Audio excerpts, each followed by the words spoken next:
Okay, I'm going to be doing a lot more metal detecting videos, and I'm going to show you some of the gear I use and some of the gear that'll make your life a lot easier. This particular container holds all my magnet fishing gear. So my primary magnet and secondary magnet can go in here, all my paracord, any other accessories. It's got a tether and a tight lid, so I can tether it right to the side of the kayak. If it falls out, it's going to float. I got some hazard tape here to easily find it, but even if it does falls out, it's going to be tethered. So what I did here was, this is an old welding rod container that you normally would just throw away, and it's pretty stout plastic. So I cleaned it out.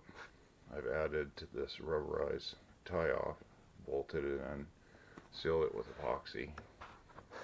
This is the original screw cap for the welding rod container. It comes with this cool insert to protect the rods from humidity. Pull that out. Everything I got can go in there. So I got a perfect carry-out container wherever I want to go for all my magnet fishing gear. Works great. I hope you enjoyed this video. Please subscribe. Please click like.